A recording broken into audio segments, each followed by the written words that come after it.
Hey there, ladies and gentlemen, car enthusiast friends from all around planet Earth. You tried not to, but look what happened. You punched up another Operos episode of V8 Radio, Kevin. Operos. Yeah, man. It sounds weird, but it means involving or displaying much industry or effort. Ooh. And industry and effort are synonyms? Sure, they are. I gotta industry use that. like not like I'm an industry guy, but showing industry Put some industry into that initiative and stuff. You know what I mean? Yeah, right on. You've listened to an Operos. Operos. I'm thinking Omarosa. Omarosa, yeah. The famed character from the Donald Trump TV show, The Apprentice, right? The Apprentice, that's right. Okay. All right. Operos episode of VA Radio. I'm Kevin Ost, your host, joined as always by our esteemed co-host, Mr. Mike Q-Ball Clark. And are you back in the swing of things yet? Well, somewhat.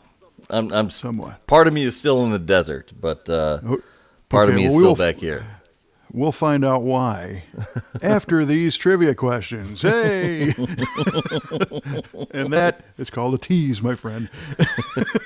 Everybody wants to know why part of you is in the desert.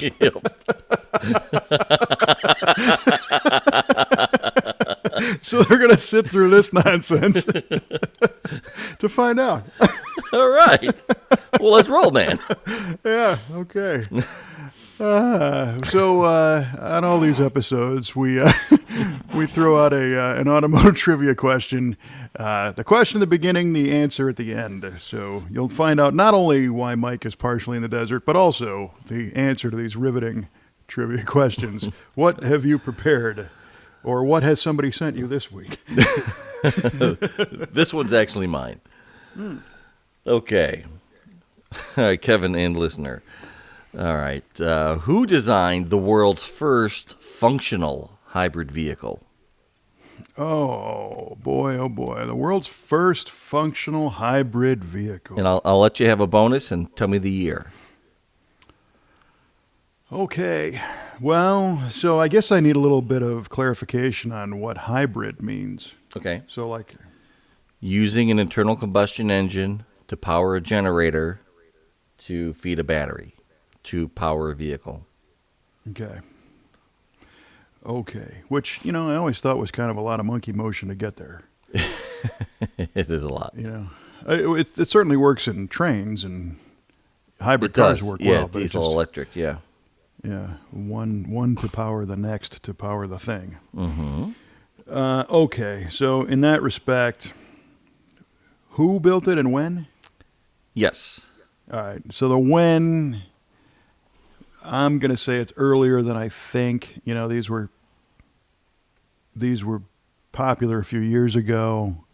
I guess you can still buy a hybrid. Yeah, you can still buy a few. Yeah, Prius is still a hybrid, right? Yeah, I think the Prius. I think there's some trucks. Mm-hmm. So it was scienced out and ready for public consumption in the early mid-2000s. I remember driving what we called the Honda Insect. It was a Honda Insight. Oh, yeah.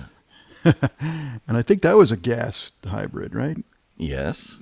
I drove that like back in 99, 98 as a press vehicle.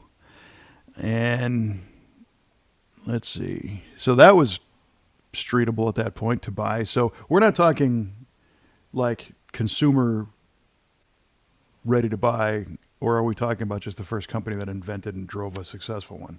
First company that invented and drove a successful one. All right. So knowing that, there's got to be at least 15 years of development between the two. And then this type of question is one where you go, really? It was that long before?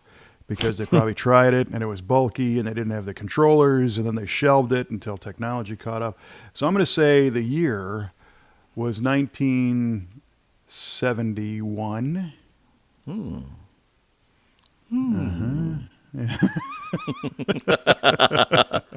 That is the Osteen Yeah, right there. all right. Yeah, yeah. All right. And as far as a company that produced it, um,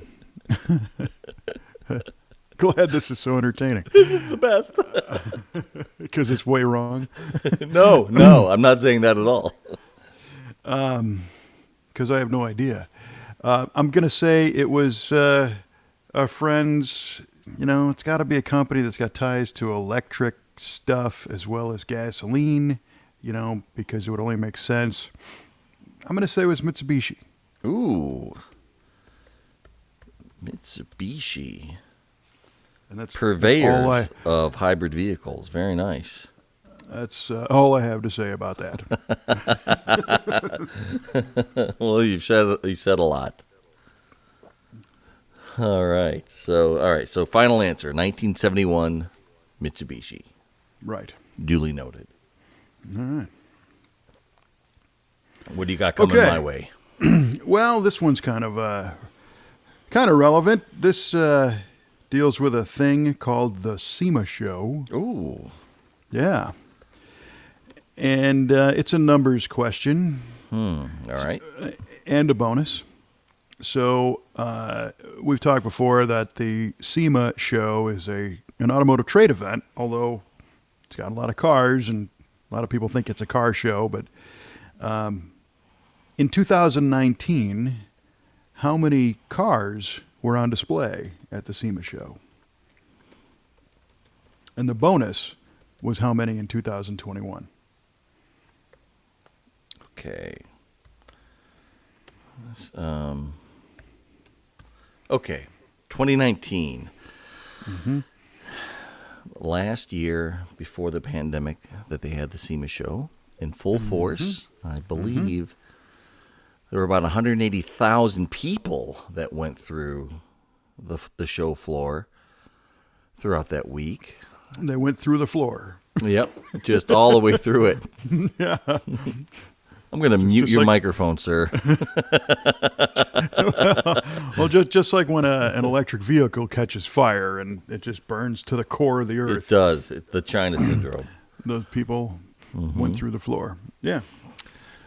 Okay, so in 2019, and this is a complete wag, just based on what I think I know about 2021, Okay. I will say that there were 1,400 cars on display in 2019. Okay. You want and to take for the bonus- whack at the bonus? Yeah, 1,200. 1,200. 1,200. All right. Are you sure about all that? Absolutely not. Okay. I'm fairly certain about the bonus. Well, you should be. Yeah, it should be for reasons that have yet to be revealed. Right, right. Okay, both those numbers are duly noted. Right on. All right, so Mr. Cue Ball, you want to enlighten us on why you're still partially in the desert? Well, Kevin, because I had the good fortune to be able to attend the 2021 SEMA Show all 5 days out in Las Vegas, Heck yeah. seeing the most magnificent auto event I've ever been to. a good way to put it. Unbelievable. Unbelievable. My head is still swimming with trying to recapture all the details in all the all the stuff I got to see and do there. Yeah, and it was it's a great way to describe it, and I'm so glad you were able to make all 5 days and experience it, because this was a special one. This wasn't just your typical, so there's nothing typical about the SEMA show, but this is not, true to form of recent SEMA shows, of course, because of the pandemic.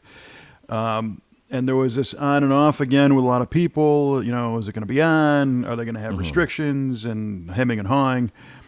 And at the end of the day, Everybody showed up, which was great. They did show up. Yeah. There were, I mean, great crowds there, but not to the point where you felt packed in like sardines. And we talked about why that was. I mean, attendance was down from 2019, but you had that whole new West Hall that just opened up that gave you 1 million square feet of exhibit space.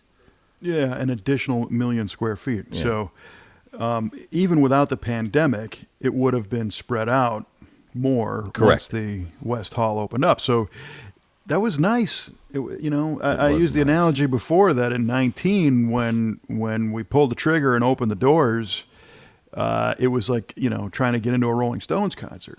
Right. There was a lot of people there. Mm-hmm. And so people-wise, the numbers that I've heard, actually in 2019, there was 162,000. That was the final count. And this year there was 114,000. Okay. Good numbers. So, huge numbers. Yeah. And yes, they were down. But there's several things to say about that. International travel is still restricted as of now. So you didn't have any of those guys.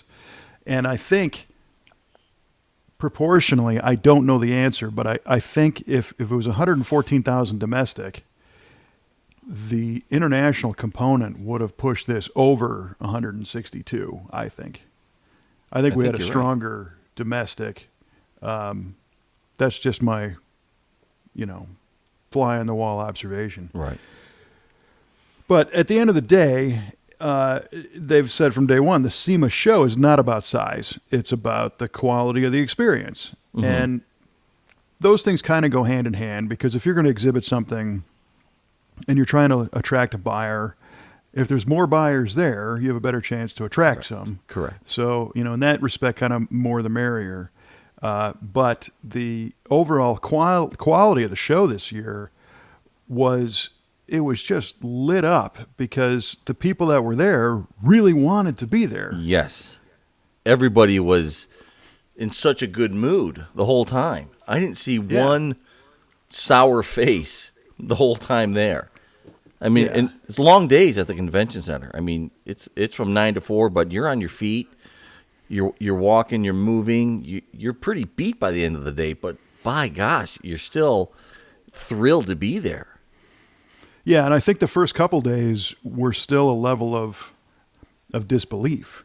Like, we're actually here, and this is actually happening, and I'm not sure what to make of it because, so many events have been crushed and closed and everything else. Yeah. But the SEMA Show went on, and there's all kinds of little nuggets about the show itself that I've learned. So one of them is that the 2021 SEMA Show is going to be the largest trade event held in North America this year. That's insane. It's insane. And you were there. I was there. I was part of history, folks. Yeah, and to have, big numbers, again, not the biggest they've ever had, but big numbers where basically everybody is on board and everybody's in a good mood. Mm-hmm. The energy was it was great. And so many times you see people countering, well, it was smaller than before, Okay, well, I got an idea. Go to your neighborhood 115,000 participant show instead, right? Go to the other show that has 1,300 exhibitors. Yeah, no doubt. Heavens to Betsy, man. Yeah, and when you change the frame of reference and go to some other event that has a trade component, you're happy if there's 100 booths. That's a big show. Sure. There might be 10 vendors at a typical show, and this was, It's at over 1,000.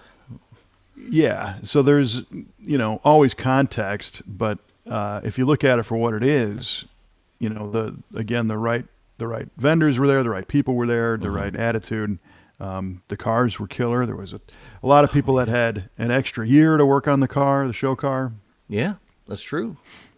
Yeah. I think every extreme lifted truck guy was at the SEMA show this year too. Mm-hmm. And I think whoever sells train horns had a banner year. Well, you know what's funny about that? So you got the first up close front row seat, if you will, to the train horns at the SEMA cruise. Because at the end of the whole week's events, they guide all the vehicles that are leaving the main halls off to the SEMA Ignited event. And of course, they turn that into an event, and Joe Cibergandio and I get to kind of call the action. And yes, there are lots of trucks with train horns, but compared to 19, it was like a tenth. No, come on. Yeah. Well, you mentioned that new West Hall. The truck and off-road segment was housed over in the West Hall, and for logistics, they just left that building and went either right next door to Ignited, or they went on and went home. So most of that building didn't do the SEMA cruise at all. Oh, okay. So this was just all the rest of the buildings, and there are you were there in the West Hall. You saw how many of those trucks and yeah, off-road stuff is over there. There were times in 19 and 18 where it's like, here's another lifted truck, and here's another lifted truck with a train horn, and here's another truck with a train horn, and guess what? Another truck with a train horn. And Joe kind of starts to go out of his mind. He does. That guy is something else, man. I tell you what. Oh yeah, he's funny. And he's right on the edge. Which is where you want him. Right. So anyway, the train horns kind of, and that's why certain people were handing out earplugs in the beginning, was for the train horns. And then for the occasional, exotic that is obligated to go to the rev limiter and, right, throw fireballs out the short exhaust in the back. But, kind of going backwards while we're on that topic of the SEMA cruise, that's a pretty amazing thing. It's a wild event, man. I mean, you're lucky. You're lucky if you see one of those types of cars, like quote unquote, in the wild, driving around, or just being seen just by chance.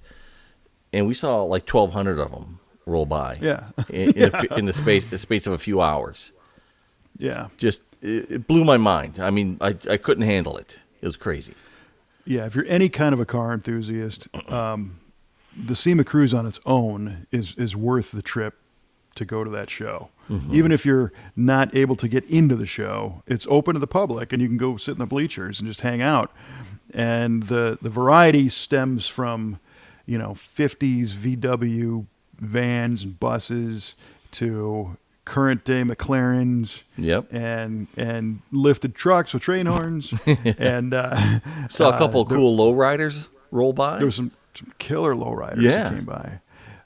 Muscle cars, pro touring cars, late model muscle, every generation of Corvette, every generation of Porsche and BMW and Mercedes. You see the guy with the bone stock 87 560 Mercedes 560 SL? No, I missed that. Brown convertible, tan gut, just looked like day one. And wow.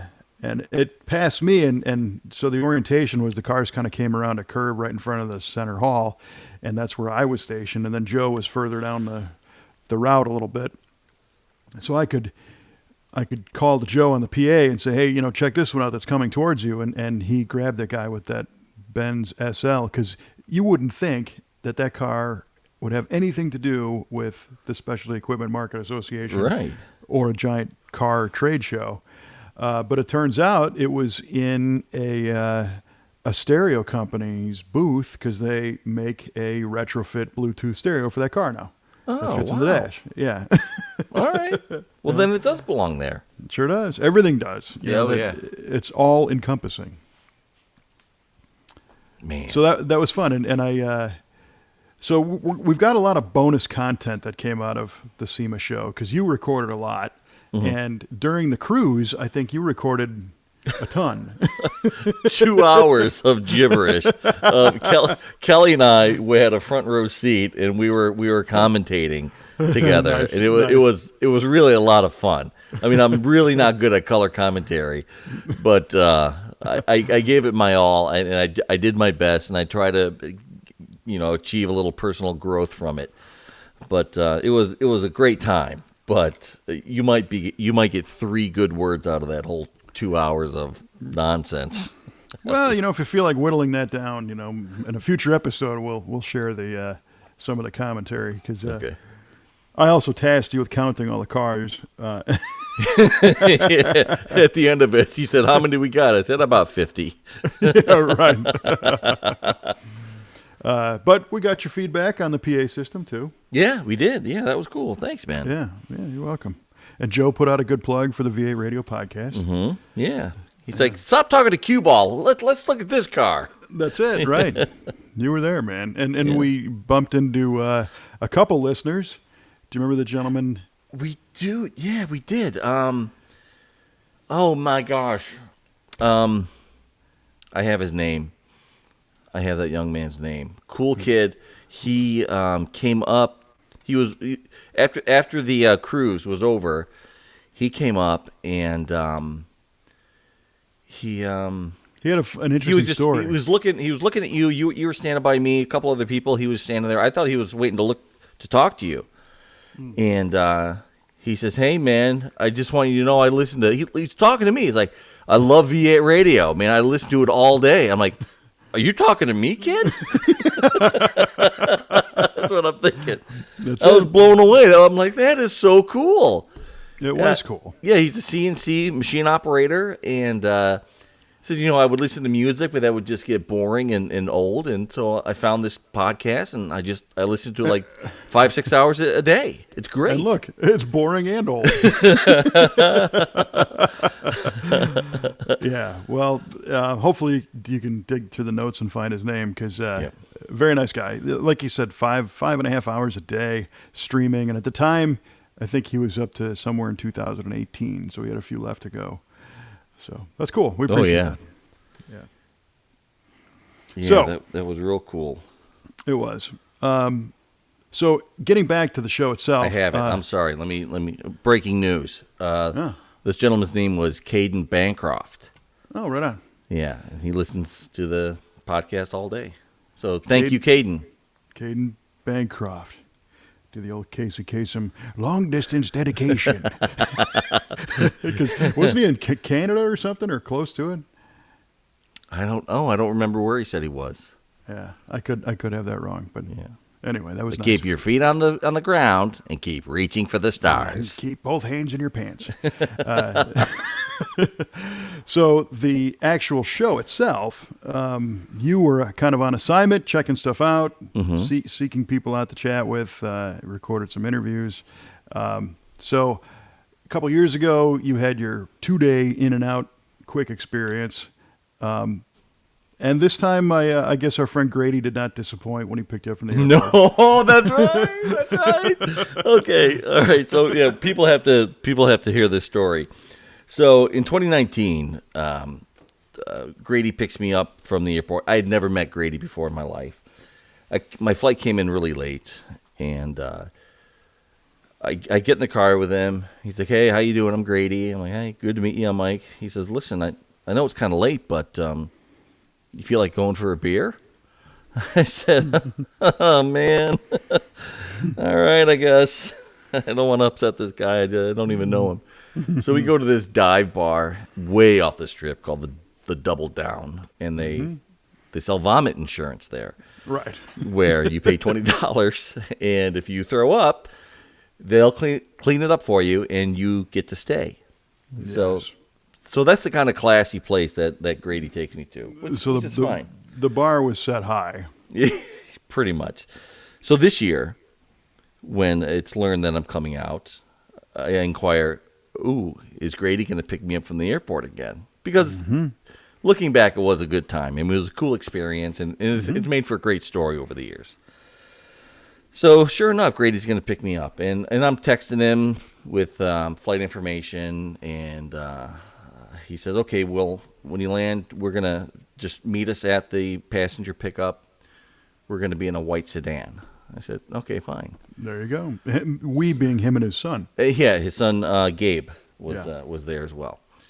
So I get my luggage. I walk out to the airport, out to the passenger pickup, and I text him. I said, I'm here. He says, oh, yeah, we had to go to short-term parking, so just go ahead and walk over there. And it was just a couple more steps. So I walk into the short-term parking lot, and I see this really bitchin' 1968 Cadillac limousine with a chopped top.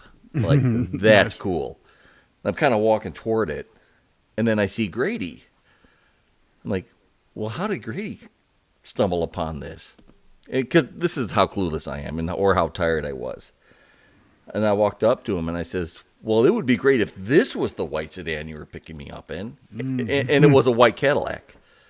He's like, oh, yeah, that would be neat. Hang on, Gabe was out looking for you. Let me call him and get him back here. So Gabe comes back, and, we're talking to the guy who was driving the car. And then all of a sudden the guy opens the trunk lid, and he says, can I take your bag, sir? I'm looking at Grady, who's holding back a laugh. Oh, yeah. And like, you son of a biscuit, you got to be kidding me. He's like, welcome to Vegas, Senator. Let's get in the car. I said, okay. Yeah. So true to form, we get in this Cadillac, and we go out for a drink. We went to a little bit of a nicer establishment called Frankie's Tiki Hut. Yes. And we had the signature drink there, and had a great time. So I'm jealous of that part because, the caddy was probably cool too, for sure. Mm-hmm. But I had heard about Frankie's Tiki Hut a long time ago, and I dig kind of those retro tiki bars. Uh-huh. There's one, I think it's still open in the Chicago area, not far from you, but really close to where the Muscle Car and Corvette Nationals is. Oh, yeah? And on River Road in River Grove, called Halakahiki. And it's tropical drinks and, the whole nine. So your flight came in at what, like 10:45 or 10:30 Yeah, or something? the flight landed about 10:40. 10:40. So it's after 11. Yeah. And Grady texts me saying, hey, I just picked up Mike. Do you want to go out and go check out this tiki bar? And I'm saying to myself, yes, that's what I want to do. However, I had to be up early the next morning because it was Monday night. I had just done the Monday night, the SEMA reveal. Right. So my mind was kind of smoked after doing that, 2-hour live thing. And Kelly's like, well, you should go. It'll be fun. And I said, well, I know it'll be fun. It'll absolutely be a great time. I'm not worried about that. And she said, well, he said he'd have you back by, like 11:30. And I said, there is no way we're going to get back by 11:30. Grady lies. What time did you get in? My head hit the pillow at my hotel room at 2 a.m. There you go. Yeah. So that would have been bad. I had to regroup, what little mental capacity I normally have to be able to do my job on Tuesday morning, bright and bushy. So right. But I will make it out to the good Frank's Tiki Hut at some point. You need to. It's a cool experience. It's a nice place. Yeah. So Tuesday kicks off with the new products breakfast, which is the new product awards ceremony. Mm-hmm. And I was there for the beginning of it, and then I had to run over to SEMA Central. How was that? The rest of it? Jay Leno was there, right? Yeah, it was really, really cool. I mean, it was, of course, I had no expectation. I did not know what was going to happen. And it was, like the name says, an awards ceremony. So a bunch of vendors entered new products and in different categories. And they announced the winners of each product, and the winner would go up and make an acceptance speech, and they got a little trophy, and it was cool. And then Jay Leno comes out, and he's got the couch, and he ends up interviewing Keith Urban, who comes out. Nice. Yeah, it was crazy. They were debuting Keith Urban's '69 Mustang later on in the show that day, that his wife had bought for him, and it was restored by SEMA and by Ford, I believe. Huh, right on. Yeah, Yeah, Keith Urban's got a heck of a car collection. I heard that.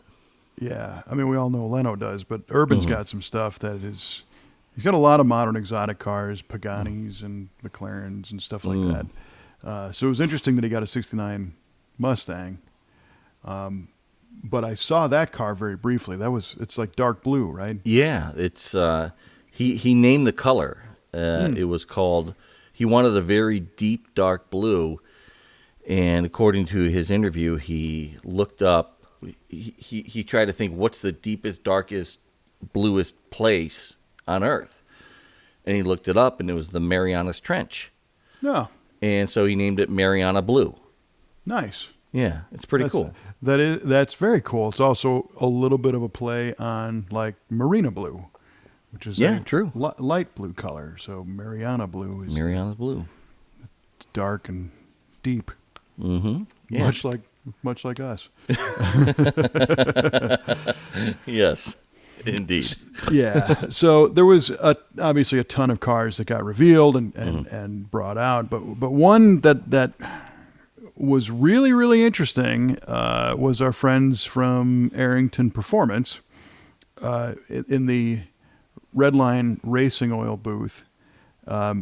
Mike Copeland is the guy behind Arrington Performance, and he's a former GM engineer. And a couple years ago, he, in that same booth, debuted the Rampage, which was an orange, I don't know, like an 82 or 83 Dodge Rampage with a bed-mounted Hemi and I think all-wheel drive. And in typical fashion for Mike Copeland, they built it in like 3 weeks, like a month or something. They just kicked this thing out. So this time, though, there was a hugely strong EV electric vehicle presence and at the show, and I have to clarify a little bit where that comes from, because there's been a lot of feedback about this, and you and I had recorded a podcast from the show floor, which will be our next episode, and we talked all about the EVs and Project X and all this other stuff. Since then, I've seen some posts online of people saying, hey, SEMA needs to stop pushing this EV stuff. And this is coming from people that don't like electric vehicles. And that's not the point. The point is that SEMA doesn't push anything. Right? SEMA is a trade association. So what SEMA's mission is, if you're going to join the association and if you're going to come out and display at their show, they want you to be successful. It really doesn't matter what you're doing as long as it's safe and it complies with automotive, it's an automotive category, whatever you're doing. They just want all the member companies to be successful, because if they are, then the industry grows and everyone wins. Yes. So in response, though, to this kind of rising swell of EVs, to which, it kind of feels like the government isn't as neutral as SEMA is. It feels like these are kind of being, perhaps mandated at some point, because they keep talking about outlawing or restricting sales of petrol cars. Copeland brings out a 49 Chevy pickup truck that has got a supercharged LS motor that runs on compressed hydrogen gas. Unbelievable, isn't it?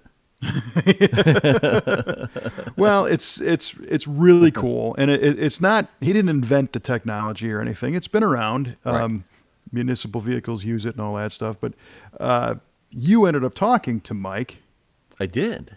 Yeah, we sat down for a few minutes during the show, and he told me all about this phenomenal technology and what it can mean for the internal combustion engine. I mean, it can essentially save it, because this kit will be available as a retrofit kit very soon.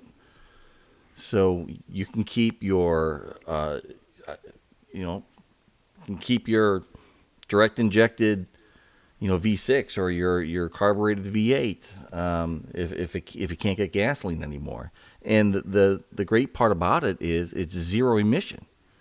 Yeah, it's nuts. I guess let's hear it from him. You got it. All right, roll that tape.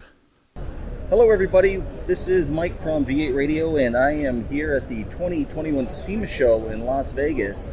Shaking off a And hangover. I am sitting in front of a very special truck. A truck that has probably never seen the likes of SEMA before, but we hope to see it in the future. And I'm here with Mike Copeland, who is responsible for this. And Mike, why don't you tell us all about this? Sure. So this is the 1948 Chevy pickup truck. Started its life as a tow truck, actually. Wow. It lived its first 65 years as a tow truck, and was in Minnesota. I found it on eBay, and I was looking to build a truck for my wife. She loves these old trucks. This is her favorite style, the 3-window and this era. So I made a deal, wire transferred money, sent a pilot semi to pick it up, and brought it back to Michigan. Very cool. Now, that's all really fine and good, and it's a really pretty truck. But it's hiding something very special. Where's the magic, right? Where's the magic? All right.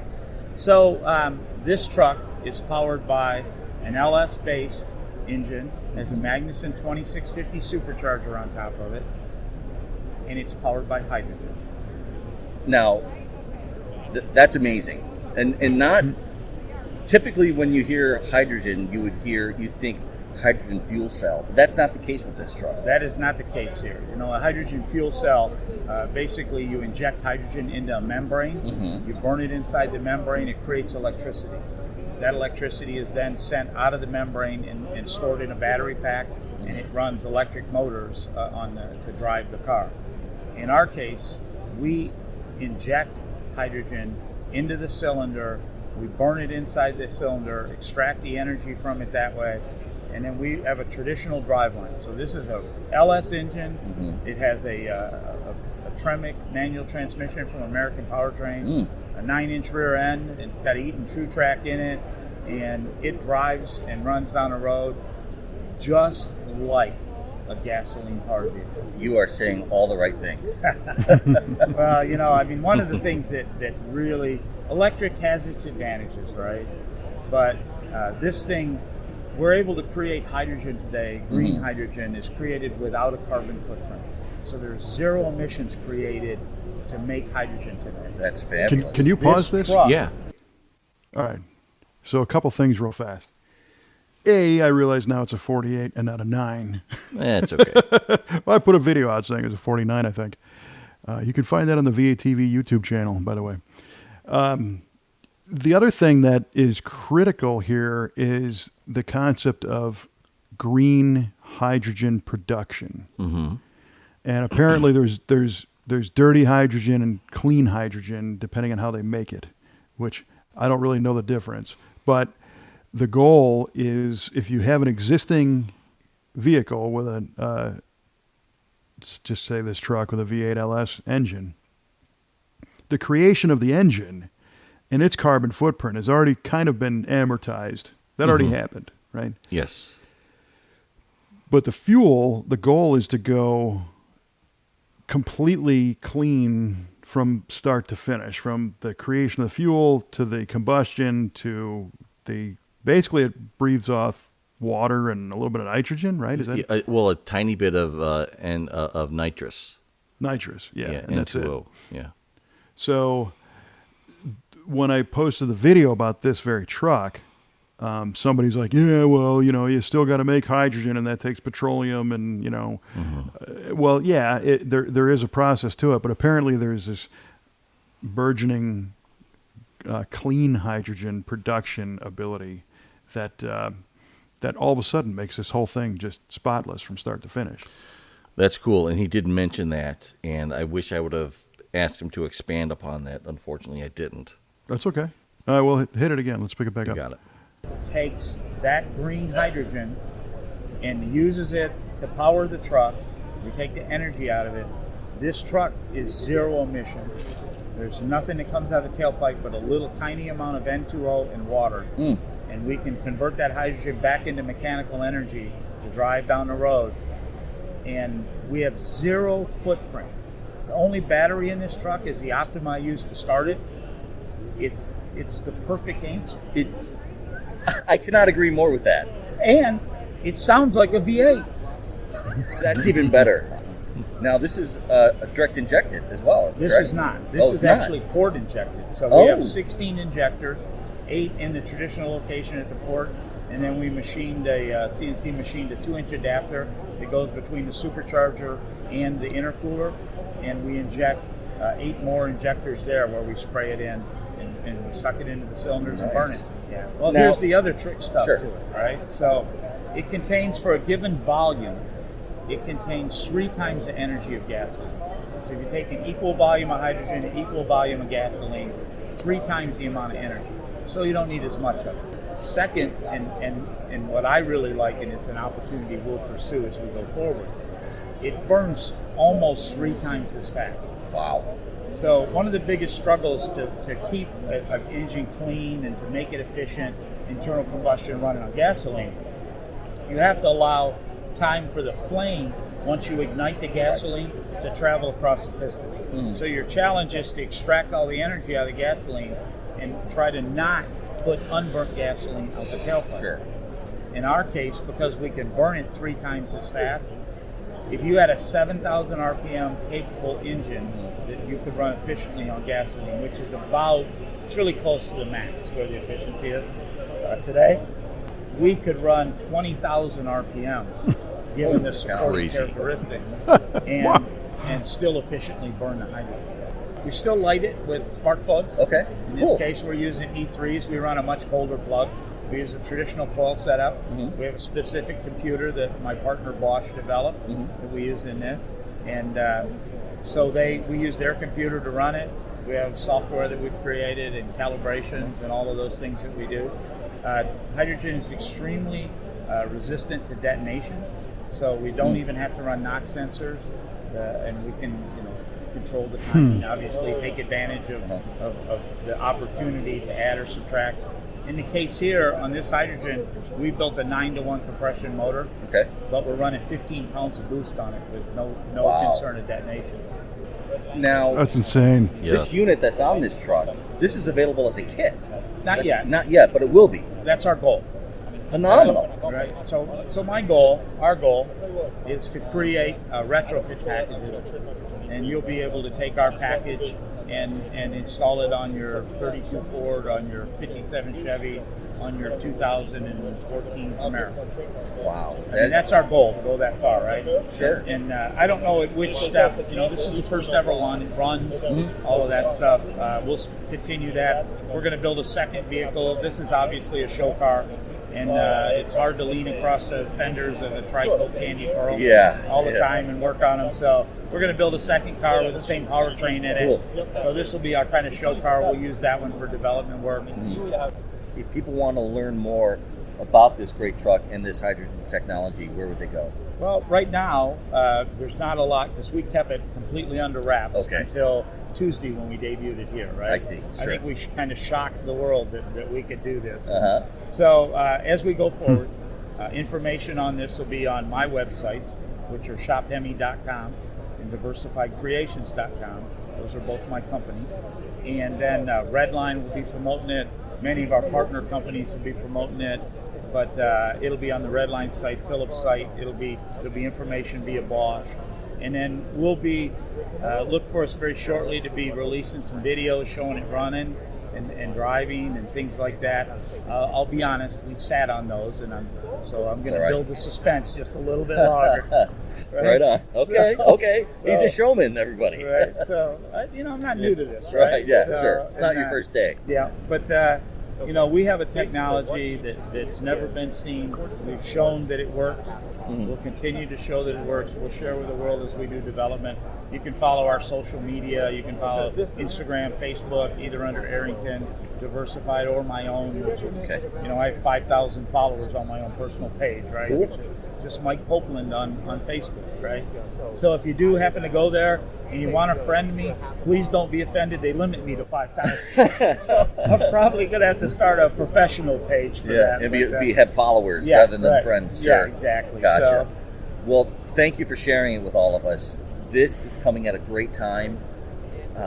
People were really worried about the future of the internal combustion engine, and you've given us new hope. So, Mike, thank you so much for bringing this out to us, and appreciate you spending some time with us today. happy to do it.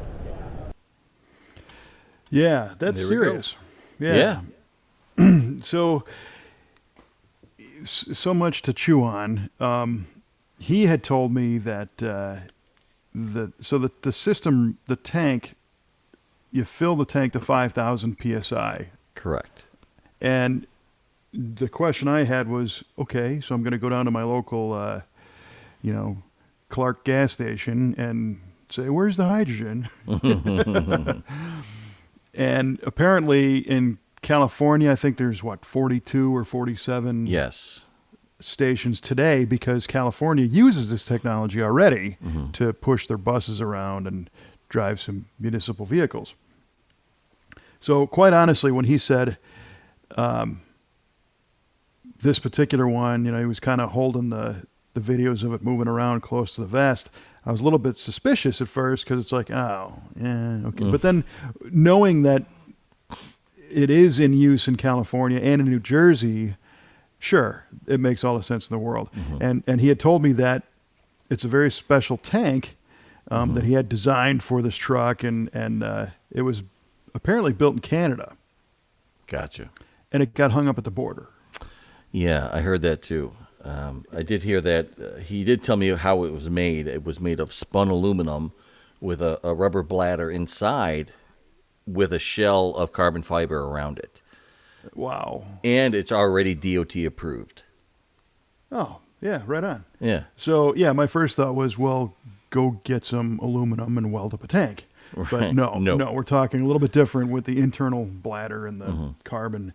So I think yesterday on his personal page with his 5,000 friends, he posted a picture of the tank. The tank arrived. Yes, I did see that too. Yeah, so that's cool.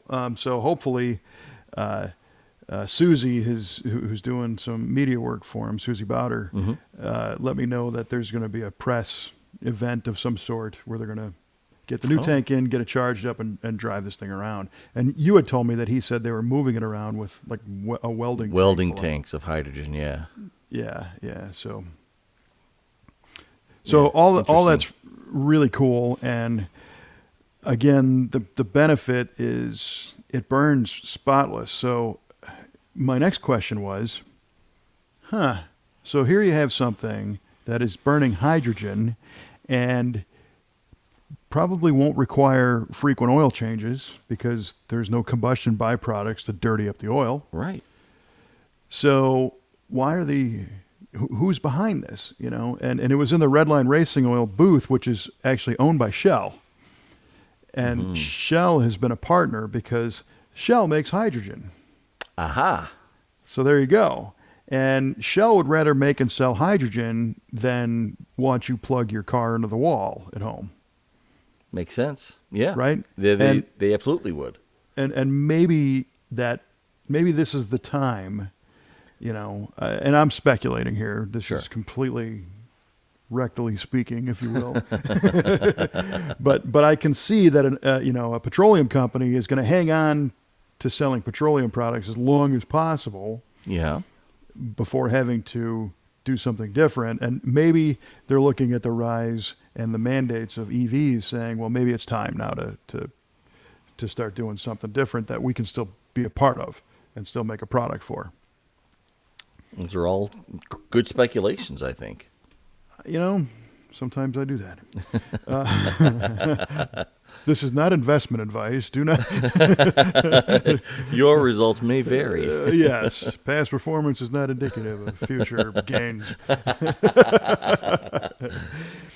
So I had a couple other quick questions for him about like heat management, right? So if this stuff burns 3 times hotter or 3 times the energy, I didn't know it actually burned faster too. Is there a concern with getting the heat out of the cylinder heads and wasted heat energy? And he said, no, a regular cooling system will manage it. So that's cool to hear. That is cool to hear. Yeah. I wondered that as well. All the rest of the pieces, I think the pistons are different. I think they moved the ring pack down, especially like the oil control ring on the piston, because it doesn't need it as much. And but it's everything else, It's pistons and a camshaft and a crank and exhaust. Cranks, Yeah. So one of the weirdest things about seeing the electrified Project X57 Chevy at SEMA was when they drove it up onto the ramp for the Monday night reveal. There's no exhaust on it. It doesn't make any noise. It's just, and this is going to still give you that visceral feeling. It's just changing fuel. That's all we're doing. Yeah, man. It's I'm really, really excited about the prospect of the possibility of having a good, viable alternative fuel for our engines, for what those engines we love, and the sounds they make, the smells they make, just the feel you get, the emotions that are attached to them. It's nice that they may not be going away. It's going to be a different smell probably with hydrogen. Probably, yeah, because it is colorless, odorless. So no catalytic converters is necessary. Yeah, so there goes a whole industry of stealing those things. Yeah. We thwarted crime. How about that? Yeah. Right. So there's all kinds of things to look at a little bit differently with the way this thing runs. It was interesting to hear that it's not conducive to detonation at all. So, 9 to 1 with 15 pounds. That's pretty serious. Yeah, and to clarify, when he was saying 7,000 RPM engine could spin to 20. It's not like it physically can, right? But that's the piston speed and the quick combustion timing, right? That hydrogen would support because it ignites so quickly that you don't need a lot of time in the chamber to light it off. Yeah. It's barely nice. Need any advance at all. Yeah. So the tank, it doesn't require a fuel pump because it's under high pressure. Correct. And it just pushes itself up the line, and there's a regulator that brings it down to 7 bar, I believe, which is 150, 160 pounds, somewhere around there, PSI. Yeah. And instead of having a fuel level gauge, there's a fuel pressure gauge. Pressure, yeah. So as that tank pressure diminishes, they have a gauge calibrated to just go E and F, just like a gasoline gauge, so that you don't end up out of gas. Literally. Yes. Out of hydrogen gas. Out of gas, for sure. That's a whole new meaning, to out of gas. Which brings me to a quick sidebar about a funny story about being out of gas that was brought up to me again today. And a friend of mine I'm in a group text with a bunch of, friends from grade school, for crying out loud. But he sent out this picture, and it's this random house in a suburb of Chicago, and he says, first guy who guesses where I'm at wins, and I'm not going to say what you win, because it was pretty offensive, but it's a little contest, right? So we narrowed it down to he was in the city of Niles, Illinois, eating Taco Bell parked across the street. And I remember being in our friend Paul's 1971 Nova, fresh out of high school one night, eating Taco Bell at that same exact spot. Oh, cool. A million years ago, right? And I said, yeah, I remember that. And Paul said, yeah, do you remember the time when it was super late at night, we're driving his Nova, we go to the Taco Bell drive-thru, we order up a bunch of food, drive around the building, get up to the window, and the car runs out of gas, and he had to cancel his order because we needed that $3 and push the car across the street to the gas station. Oh, that's brilliant. Brilliant. That was back in the 59, 79, 99 days of Taco Bell, where Oh, $3 right. would get you a meal Sure. late at night after partying. I can't buy these tacos. I need gas, I man. need gas. And the car literally just died in the drive-through. That's awesome. It was hilarious. So, yes, he ran out of gasoline. Now he can run out of gas. Gas. Yeah. Gas. So I don't doubt that that they'll be able to make additional versions and, eventually a retrofit kit, because it's really just a regulator and maybe some injectors and an ECM and, not much to it. The wild card is if the availability of hydrogen increases. True. Well, also another sidebar, Mike told me that he had met with, actually I think Susie told me this, his media person, that he had met with the California Air Resource Board that day, and they are over the moon over this idea. They love it. Yeah.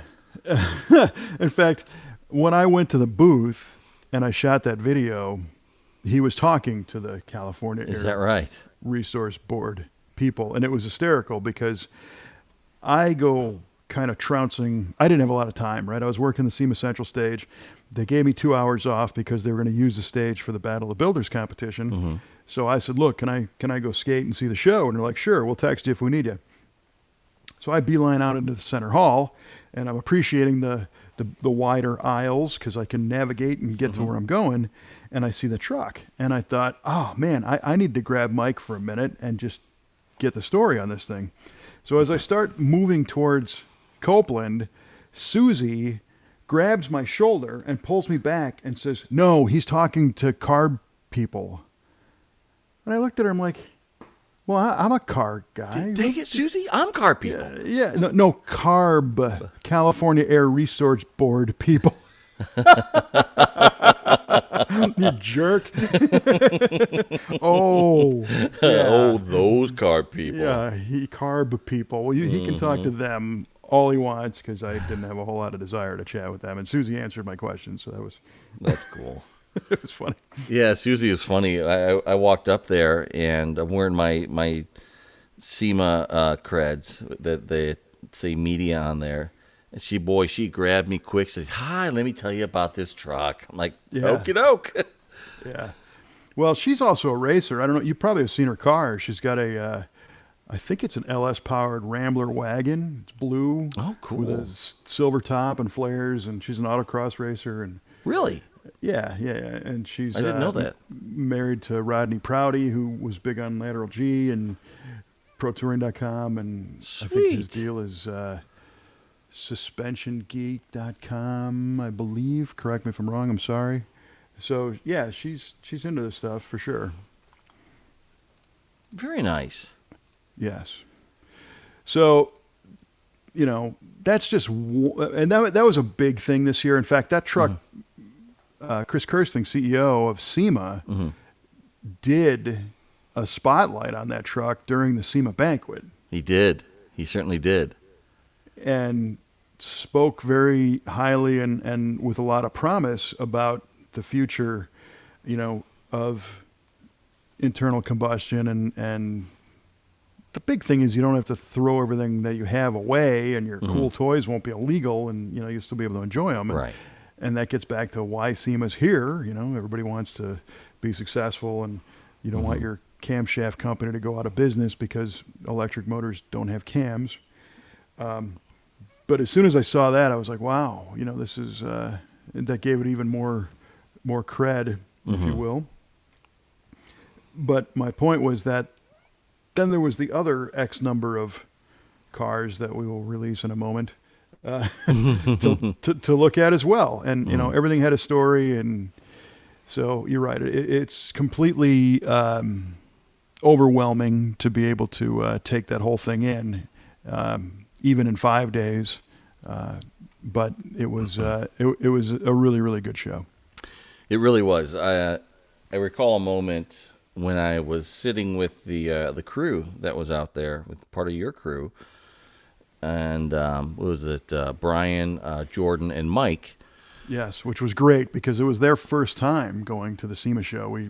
These are guys that work at the V8 Speed and Resto shop. So Brian, our parts guy, and Mike and Jordan, both technicians. So we had their minds blown too. Totally. And I looked at them. I stopped eating and I looked at them and I said, you know what, guys? We are living every car guy's dream right now. They're like, we absolutely are. I mean, we really appreciated it and just understood the gravity of where we were and what it was and what it means to us as car people. Well, that's really cool, and that's what you hope, and beyond that you guys are part of it. Yeah, I mean, I'm still pinching myself. I mean, I ran blocker for Chip Foose, for crying out loud. Kelly and I ran blocker for Chip Foose. That's a whole nother story. Whole nother show, folks. Exactly. This kind of was the year of Chip Foose, I think. He was kind of everywhere again, which wasn't a bad thing. But you're right.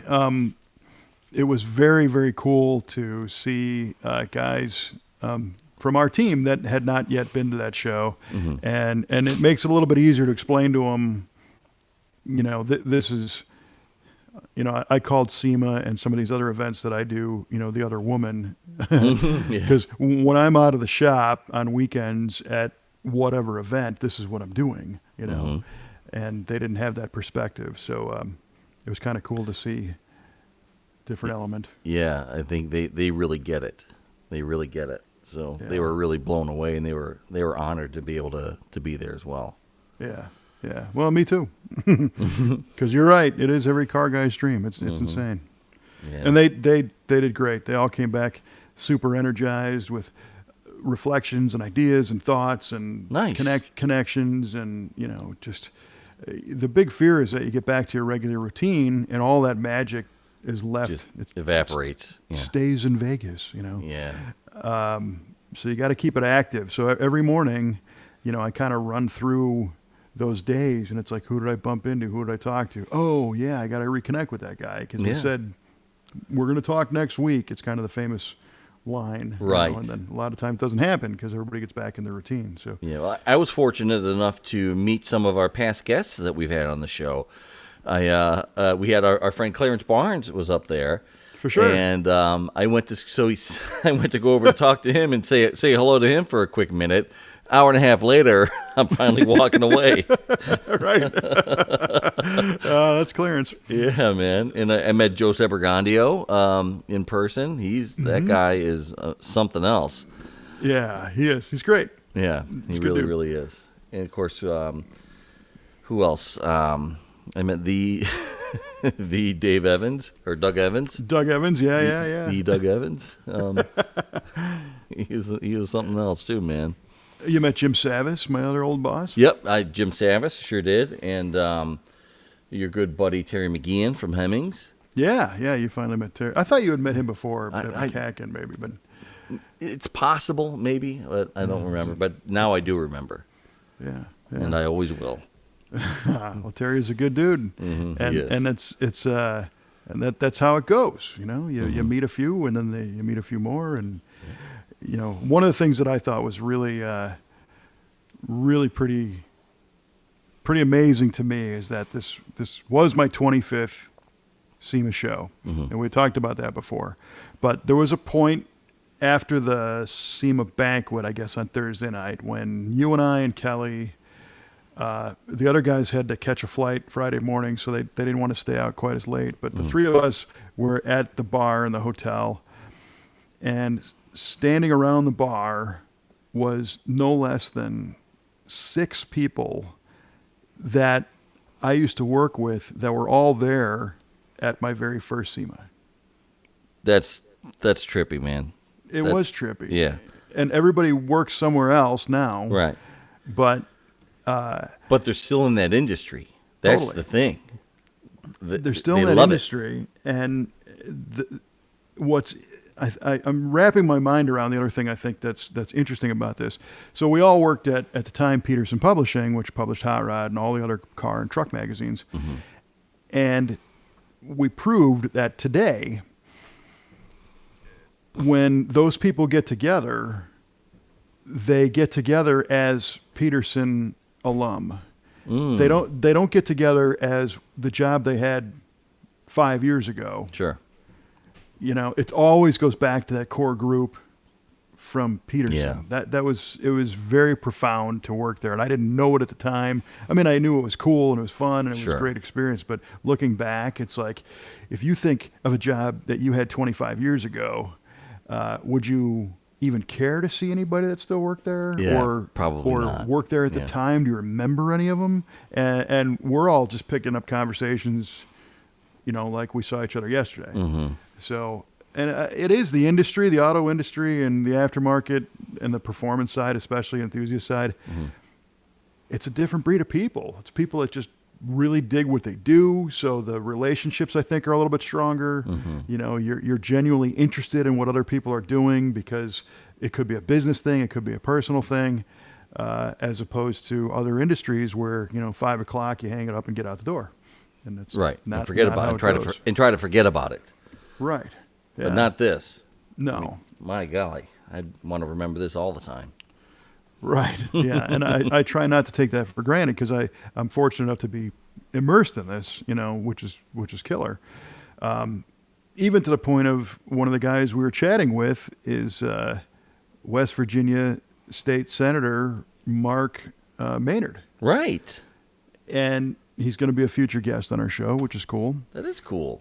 And he's one of the guys behind the RPM Act, and is such a car guy. His daughter's middle name is Chevelle, I believe. How about that?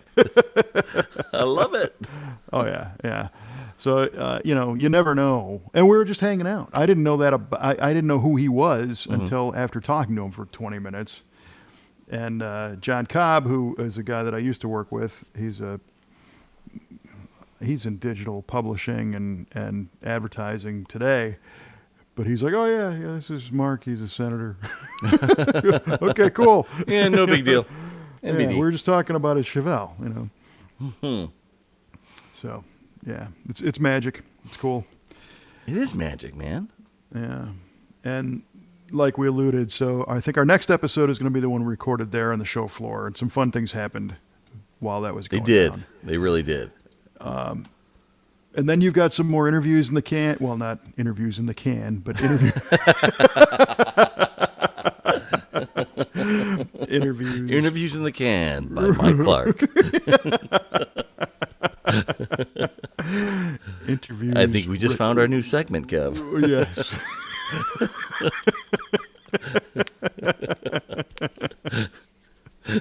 Oh, man. My dad used to say he was going to put a picture of me up in the bathroom with a sign that said, "If nature won't, this will."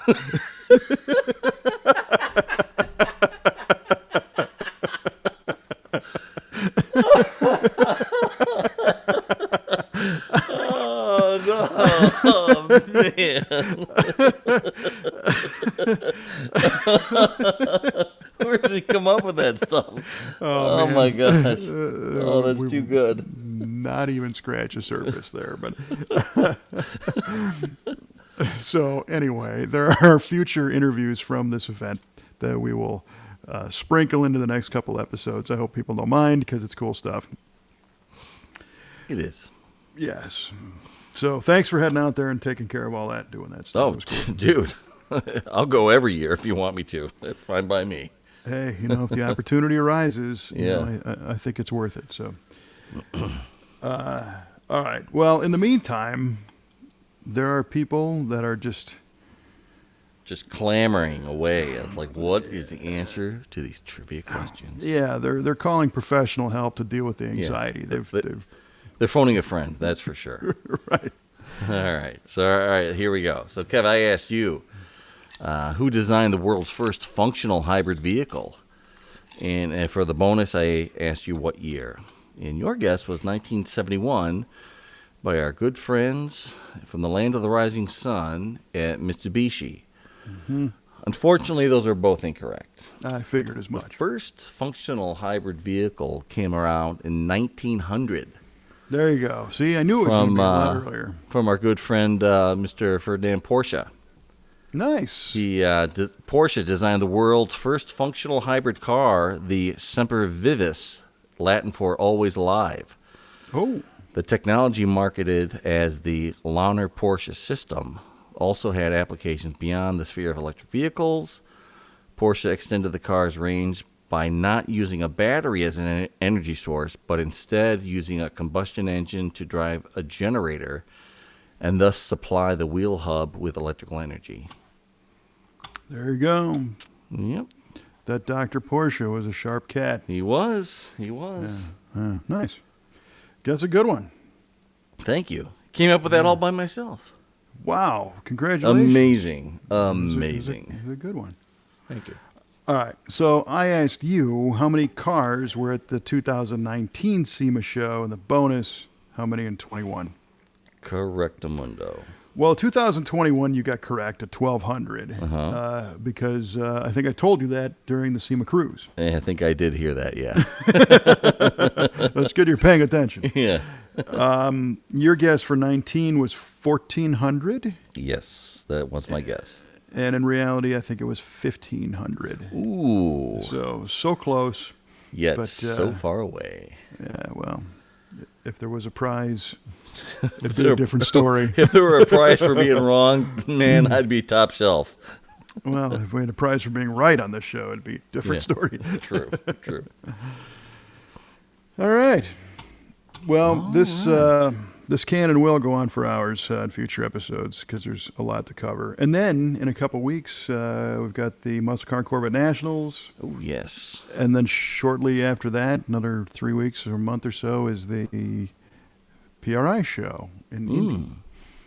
So it's still full throttle through to the end of the year in automotive event world, which is fantastic. It is fantastic. I love that these shows are back on. Yeah. We needed this. We really needed this.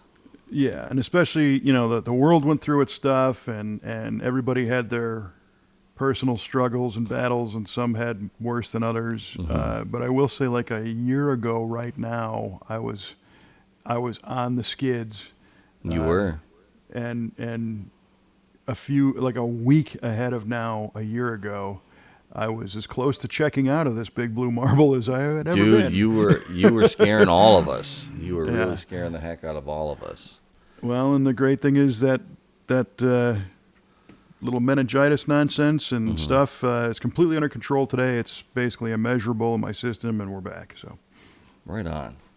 Press on. Yes, full throttle. That's it, man. So, if you enjoyed this show, there's more to come. Hit that subscribe button. I will plant the seed. We're going to be monkeying with the RSS feed again a little bit. So if, I don't know how to even say this, because there's a possibility that if we change the feed that people might not get the alert that a new episode has come out. I see. And I think the internet gives you a grace period of about a month where if you change the feed, it still goes out to both for a little while. Oh, and then quits. And it drops one. So I think the way to approach that is to say, when we flip this switch, I'm just kind of setting up the scenario. We'll be reminding people during those episodes that you might want to stop over to your favorite podcast source and maybe resubscribe. I don't know if that's going to be a thing, just to make sure that the feed stays and you don't lose it. Because you don't want to miss a minute of this stuff. Oh, it's torture to miss a minute of it. Interviews in the can. Interviews in the can with Mike Cueball Clark. That's it, man. All right. For the Can Man, I'm Kevin Ostie. Thanks for hanging and not flushing us out. And we will talk to you next time on VA Radio.